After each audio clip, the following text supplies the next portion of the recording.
네, 안녕하세요. 자, 올해 이게 파이 한번 보다가 보니까요.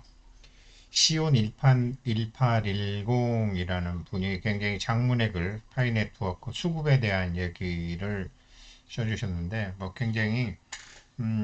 재밌는, 굉장히 재밌는 게 나와 있어요. 아, 그러니까 오늘이 9일이니까 10, 11, 12, 12 목요일날 한 1억 8,900만 개 물량이 락업이 해제되나 봐요. 목요일날 1억 8,900만 개가 된다. 그리고 파이에서는 이제 그 1,600만 명을 또 이제 마이그레이션 하기 때문에 하루에 하루에 100만 개. 그러니까 2월 12일 날 나오는 물량도 있고 지금 하루에 100만 개씩 계속 지금 물량을 쏟아내고 있다라는 거죠. 근데 이분은 굉장히 좀 냉정하게 잘 하셨더라고요. 굉장히 긍정적인 면으로 잘 하셨어요. 음, 그러니까, 뭐, 만약, 뭐, 크라켄이 된다면, 뭐, 만약 어디가 된다면, 이게 아니라, 그냥 있는 그대로 현 상황에서 분석을 하셨더라고요. 이런 것도 필요하죠. 그래서 참 이런 거 이제 보면 좋은데, 파이 현 수급 상황은 지금 장기 파이오니어 분들에게 좋은 거죠. 지금 저도 이제 계속 말씀드렸지만, 아, 참, 가난은 나라도 묻고 한다고 했잖아요. 가난은 정말 나라도 묻고 하는데, 일단, 그러니까 이제, 팔을 사람은 팔게 여기서 둬야지, 올라갈 때 팔으면 안 돼. 그게 더 힘든 거잖아요. 그래서 이제 참, 팔을 사람은 이제 파는데, 그러니까, 아유, 그래. 없는 놈들은 빨랑 팔어. 힘든 놈들은 빨랑 팔어. 이거를 이제 증권 용어로는 이제 위크 핸드, 그러니까 스트롱 핸드와 이렇게 스트롱 핸드는 꽉 쥐고 있을 수 있는 사람이잖아요. 제가 맨날 얘기하지만 뭐 사람이 배심이 좋아야 된다고 그러지만 그 배심이 알고 보면 다 돈심이잖아요. 돈 있으면 배심도 좋더라고. 대부분 아닌 사람도 있지만 그러니까 스트롱 핸드죠. 꽉 쥐고 있을 수 있는 거고 위크 핸드는 이제 이렇게 자꾸 자꾸 이제 내놔야 되는 거죠. 그런 얘기인데 이분이 이분이 이제 요 분석한 거를 보면 그냥 2월 12일 날 그렇게 이제 1억 8,900만 개가 나온다. 목요일 날. 그러면 또 하락세가 예상이 되고 이거 0.12달러도 시험할 가능성이 있다. 그러면서 이 사람이 이제 재미있는 얘기를 했어요. 그래서 이제 파이 네트워크 가격 회복력은 뭐 이런 유틸리티 흡수 능력에 달려 있다. 그러니까 파이코어 팀과 같은 생각이죠. 유틸리티에서 흡수한다라는 건 생태계에서 실제로 필요한 거라는 거죠. 그래서 현재에 이제 40개 정도 앱 중에서 이제 활성화된 게 앱이 한 40개 정도 되나 봐요. 그런데 40개 앱이 이 사람이 얘기한 거는 이제 40개 앱에서 100만 거래량을 유지할 수 있다면 이렇게 했는데 처음에는 이거는 뭐냐면 그래 나올 놈들은 나와. 근데 마이그레이션 되면서 이 100만 개씩 나오니까 이거는 뭐 풀릴 거 언락되는 거 풀리는 거 풀리는데 지금 하루에 100만 개씩 늘어나니까 이 40개 앱을 통틀어서 100만 개만 유지할 수 있다면 공급 과잉은 해소될 겁니다. 이렇게 이제 하신 거예요. 이거예요. 이게 이제 이걸 쓰신 분 시온 1810이라는 분이 하신 거예요. 여기서 약한 손은 떨려 나가야 되고 스테이킹 인센티브 뭐 200% 주고 하는 것도 이제는 서서히 좀 조정을 해야 되는 거 아니냐. 너무 많이 주면 또 부담이 되니까. 그렇게 되면 4월까지 0.15불에 0.15센트에서 22센트 사이에서 가격 안정화가 예상된다니까 참 냉정하게 잘 봤잖아요. 그런데 이제 조금 이게 이제 제가 생각한 거는 이게 지금까지 앱은 뭐 우리가 알기로 그렇게 이 사람 40개 통틀어서 100만 개고요. 하루 100만 개씩 마이그레이션이 된다고 하니까. 그런데 이제 앱이 정말로 괜찮아지고 이제 뭐 오픈 마인드건 뭐 CD 게임이건 혹은 뭐 잼 3자 이런 게 된다면 한 100만 파이 이 정도 가격에서 이 정도 가격이면은 CD 게임 같이 이렇게 좀 어린아이들이라든지 이제 비용이 절반 안 드는 것도 뭐 많이 할 수 있는 거죠. 굉장히 뭐 연세 드신 분들도 게임 많이 하시더라고요. 왜? 사람 가만히 있는 거, 그거 아무나 못 합니다. 할 수 있는 사람들이 많지 않죠. 그런데 이제 이런 앱들이 이제 40개 생기면은 이런 앱들이 이분은 40개가 통틀어서 100만 개고 제가 생각한 거는 이게 100만 개짜리 거래량을 유지할 수 있는 게 한 40개 된다 그러면은 언젠간 그렇게 되겠죠. 그러면 약 하루에 한 80억 원이 거래가 되는 거거든요. 지금 가격으로. 그러면은 지금 이제 24시간 동안 이게 거래되는 게 이제 원화로 그 140억 원이에요. 140억 원 정도가 하루에 거래가 돼요. 그런데 정말 생태계 내에서 이렇게 80억 원이 거래된다 그러면은 정말로 뭐 엄청나겠죠. 그래서 지금 뭐 요즘 계속 말씀드리지만 우리가 여태까지 알고 있던 거 민노총 같은 데서 노동조합 같은 데서 이거 이게 옵티머스가 나오고 이게 아틀라스가 나오고 지금 뭐 굉장히 이렇게 로봇이 많이 나오잖아요. 그런 로봇 말고도 뭐 저기 남쪽에 남쪽이나 서쪽에 사시는 분들 아시겠지만 옛날에 굴 따려면 할매들이 굴 다 까야 되잖아요. 이게 굴 까는 기계까지 그냥 전부 나와가지고 할매들이 뭐 그런 것처럼 이제 점점 이제 그렇게 되니까 지금 뭐 세상이 막 바뀌는 거죠. 세상이 막 바뀌고 그래서 이제 여러 가지로 이제 파이가 제가 보기에는 지금 하고 있는 일이 잘하고 있는 것 같은데 이런 앱들이 여기 많이 생길 것 같아요. 그래서 이분은 그냥 40개 합쳐서 100만 개만 해도 매일 100만 개씩 이렇게 나오니까 이 물량을 소화할 것이다. 이렇게 봤지만 지금 이제 오픈 메인넷으로 이제 확 가서 파이가 요번에 그 빗썸 사태 난 거 아시잖아요. 비트코인 나간 거. 거래소들이 블록체인이 아니었다라는 게 이제 확실히 나온 거죠. 확 걸어 그 옛날에 삼성증권이 사고 친 거랑 똑같은 사고가 났잖아요. 그렇지만 삼성증권은 그렇게 사고를 쳐도 어떻게 되죠? 예탁원에 이제 증권 예탁원에 물량이 다 돼 있잖아요. 근데 거래소들은 증권 예탁원에 물건이 있는 것도 아니야. 삼성증권도 그때 자기네들 자본보다 훨씬 많은 게 나가버렸거든요. 그래서 집행유예 받았지만 징역 1년 받은 애들이 한 8명 정도 되거든요. 8명 정도 되고 애들 벌금도 내고 그랬다고요. 다 집행유예로 실제로 깜빡이 가진 않았지만 징역 1년에 집행유예를 받은 거죠. 그런 것처럼 비트코인도 지금 그렇게 나왔는데 저기 빗썸에서 그렇게 나왔는데 사람들이 알게 된 거, 모든 기록이 저장이 된다며. 그런데 거래소에서 이게 블록체인을 저장을 하려니까 지네가 뭐 서버나 노드가 그렇게 있어요. 야, 이거구나. 파이가 이래서 35만 노드를 얘기했고 덱스 거래소에서 이렇게 자신을 하고 있는 거구나. 블록체인 상에서 운영이 되는 거래소라면 이거는 확실한 거 아니야. 근데 파이는 덱스 거래소이니까 당연히 블록체인 상에서 되겠죠. 그래서 흐름이 참 제대로 잘 가고 있다. 이번에 빗썸 사태를 봐도 이제 그런 거죠. 지금 그래서 아무튼 그렇지만 이제 오픈 메인넷도 아직 안 나왔고 그 다음에 파트너십 맺는데도 아직 안 나왔고 그런 상황에서 이분은 현재 있는 상황 소설을 쓰는 게 아니라 현재 있는 상황에서 100만 개 나오니까 40개 앱에서 100만 개만 되면 좋겠다라는 거죠. 예, 그렇게만 돼도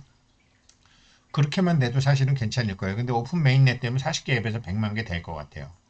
그러면 약한 손들은 정리가 된다라는 거죠. 위크핸드는 된다라는 거죠. 이 얘기를 한 거예요. 지금은 하루에 뭐 140억 정도밖에 안 되니까. 그래서 이번에 이게 파이에서 덱스 하는 거, 빗썸은 자기네들 것뿐만 아니라 고유 계정뿐만 아니라 위탁 계정에 있는 것까지 다 합쳐도 없는 직원의 키보드 하나로 없는 비트코인이 만들어졌다라는 거잖아요. 옛날에 삼성증권도 똑같았어요. 삼성증권 발행 주식수보다 많은 주식이 간 거예요. 근데 삼성증권은 뭐 블록체인이니 뭐 위전이 변전이 탈중앙화니 이런 얘기를 하나도 안 한 거 아니야. 그런데 이번에 비썸 상태로 다 알게 된 거죠. 야, 이 거래소들이 블록체인 상에 하는 게 아니구나. 그냥 컴퓨터 상에 허공에서 하는 거구나, 이것들이. 그래서 이게 암호화폐 거래소들이 지금 암호화폐들이 블록체인 상에서 거래가 유지되려면 파이코인처럼 노드 한 30만 대, 40만 대 갖고 있는 데랑 손잡든지 안 그러면 아마존, 구글이 데이터 센터 SK랑 몇 조 원 투자해서 하든지 둘 중에 하나야 되겠는데 전 세계 거래소 중에 몇 조씩 투자할 수 있는 데가 어디 있어요? 그러니까 이 한국통신에 오래 계시던 김영진 선배님이 예전부터 분명히 이 노드 컴퓨터 갖고 이 사람들 뭐 한다. 노드 컴퓨터 갖고 이게 돈이다 지금 사람들. 노드 컴퓨터가 돈이다. OKX 지금 현재 블록체인 상에 하는지 안 하는지 모르겠어요. 그렇지만 이런 게 사회적 이슈가 이제 되기 시작한 거 아니에요. 이제 되기 시작하면은 야 코인 거래소도 블록체인 상에 해라. 증권 예탁원 같은 국가에서 운영하는 창고가 없잖아요. 그래갖고 안 그러면 파산하면 어떻게 될 건데 이게 빗썸이 SK가 좀 갖고 있던가 아무튼 감당할 만한 범위로 줄어들었지. 감당할 만한 범위로 줄어들었는데 감당할 만한 범위를 넘어서 사고가 나면 거래소 파산이면 어떻게 돼요? 예금자 보호법도 없어요. 분명히 여기도 블록체인 상에 해야 될 거라고요. 그러면 속도도 좀 느려질 것이고 여러 가지로 문제가 생기겠죠. 이게 파이코인의 거대한 노드 커뮤니티가 앞으로 이 수요를 이런 수요를 다 감당하고도 남을 비즈니스 모델이 비싼 상태로 나온 거죠. 그래서 이게 삼성증권 사태랑 똑같이 이게 2천원씩 줄이려다가 2천억씩 줬잖아요. 60조 원어치를 줬잖아요. 빗썸이 60조 원. 그 돼요? 시장 가치가? 안 돼요. 안 돼요. 이런 일이 블록체인 상에서 있었다면 가능할까요? 이게 몇 년 전에 삼성증권 배당 사고 실수랑 똑같은 게 나온 거죠. 삼성증권도 1,000원 줄려다가 1,000주가 배당이 됐거든요. 삼성증권 발행 주식수보다 많은 주식수가 나가버렸다고요. 어떻게 가능하지? 컴퓨터 실수로. 야, 이게 그러면 이게 블록체인이 모든 기록이 저장이 되고 삭제, 위조, 변조가 안 된다라는 게 뻥이었구나. P2P만 되는 거지 거래소에서는 안 되는 거구나. 물론 나쁜 놈들은 알겠지만 야, 그러면 돈 세탁하기 너무 쉽네. 그냥 비트코인 1,000개 넣었다가 비트코인 1,000개 팔아 자전으로 자전 매매로 비트코인을 사자 팔자 해서 다른 비트코인 갖고 오면 돈 세탁이 너무 쉽게 되네. 아, 카지노에 가서 칩 갖고 바꿀 필요가 없네. 아, 이게 저도 이번에 알았어요. 야, 예탁원이라는 것도 없는 데서 이렇게 하는구나. 이러다가 이번에 만약에 뭐 그래서 사실 피해 본 사람도 많잖아요. 막 내려가니까 쫓아서 파는 사람도 있을 거 아니에요. 데이 트레이더들. 이 문제를 커버할 수 있는 데는 파이 네트워크밖에 없는 거죠. 그래서 파이 네트워크를 그래서 제가 파이 네트워크 보면 OKX는 어떤 데다 했는지 모르겠어요. 그러나 OKX는 OKX 유럽하고 파이하고 같이 미카 신청한 거를 보면 만약에 한국에서 난 이 사태가 이게 지금은 전부 쉬쉬하고 있겠지만 전반적으로 이게 문제가 된다 그러면 블록체인 상에서 OKX 암호화폐도 블록체인 상에서 거래 장부를 남겨라. 원장 보존 그렇게 해라. 모든 거래를 원장 보존 그렇게 해라. 그러면 파이랑 손잡지 않으면 방법이 없는 거죠. 나머지들은 어떤지 잘 모르겠어요. 그래서 요번에 빗썸 사태는 뭐 바이낸스 언제 하나, 업비트 언제 하나 이게 아니고 처음부터 말은 하지 않았지만 거래소의 이런 상황을 당연히 알고 있었겠죠. 그러니까 제가 이거를 보면서 야, 저기 용쿠 컴퓨터의 권희섭 사장이 아, 파이코인은 이게 어떻게 해서 체인을 만들어가는지 모르겠어요. 어쩌면 파이코인도 지금 블록체인 상에서 코인을 만드는 게 아니라 컴퓨터 장부상으로만 만들고 있을지도 모른다라는 거죠. 컴퓨터 장부상으로. 그런 사회였으니까. 그런데 파이는 이거를 이제 뭐 보완을 하겠죠. 보완할 만한 시스템이 다 있으니까. 아, 어떻게 블록체인을 만들었는지 모르겠어요. 그때 권희섭 사장이 그랬거든요. 블록체인 상에서 파일을 만들어낸 게 아니었다라는 거죠. 그런 의문을 제기하더라고요. 그러면 비트코인과 이더리움과 다른 코인들은 어떻게 됐느냐? 블록체인 상에서 암호 화폐를 만들었어요. 그래서 마이닝이었지. 파이코인은 마이닝이 아니었다라는 거죠. 그런데 그렇게 채굴한 비트코인과 이더리움이 거래소에 들어가면은 아무것도 아니네. 아, 이거 돈 세탁하기 너무 좋네. 이렇게 되는 거죠. 거기서 세탁이 다 돼버리니까. 거기는 블록체인이 아니니까. 그래서 파이코인도 의문점이 많지만, 만약에 이런 것이 법제화 된다 그러면 언제라도 할 수 있는 거죠. 그래서 파이는 이런 거래소보다 지금 뭐 맥스 거래소, 뭐 여기 OKX 이런 거래소 하지만 덱스로 가는 거죠. 덱스로 가게 되면은 1대1 거래기 때문에 이게 블록체인이 되는 거죠.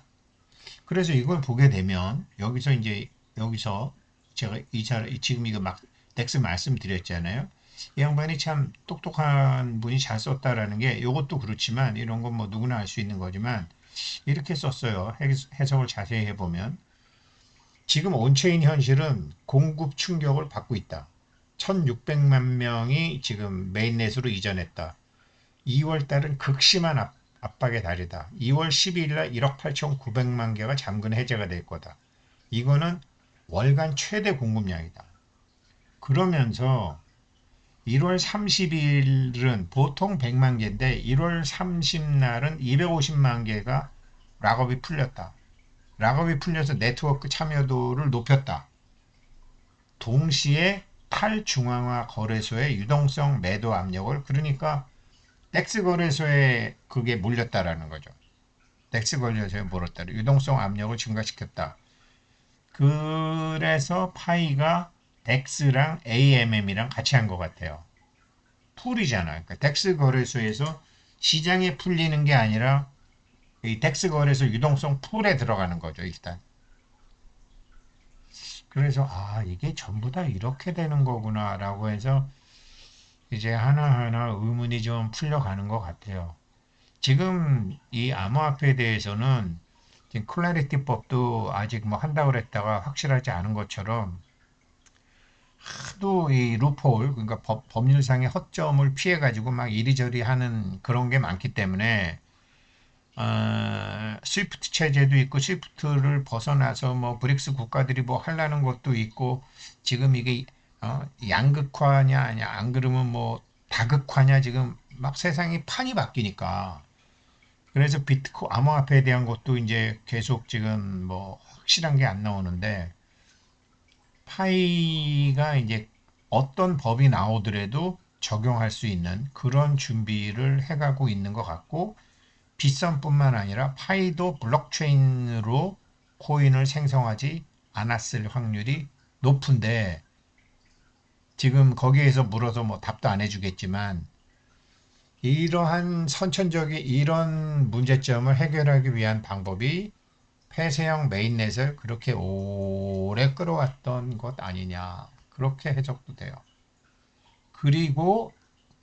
그리고 거래소의 상장을 안 한 것도 있지만 못한 것도 있겠다라는 생각도 들어요. 그래서 지금은 덱스 거래소로 가는구나. 그러나 오픈 메인 아니 암호화폐를 꼭 블록체인에서 만들어야 된다는 법은 없거든요. 그러니까 마이닝 하는 법도 있고 민팅 하는 법도 있잖아요. 찍어내는 방법도 있고. 근데 마이닝은 아닐 확률이 굉장히 높다라는 거죠. 용코 컴퓨터 권희설사장이 그 얘기를 한 거죠.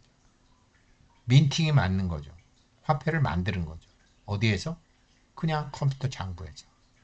그런데 블록체인을 한다고 그랬어. 그러면 파인이 여태까지 뭐를 했냐면 암호화폐를 채굴하는데 블록체인을 쓴 게 아니라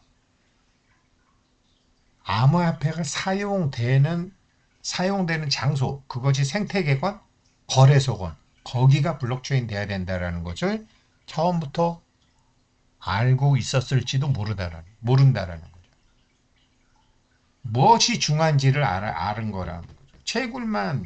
채굴만 블록체인으로 하면 뭐 하냐고요. 돈 세탁하기가 너무 좋은데. 감사합니다.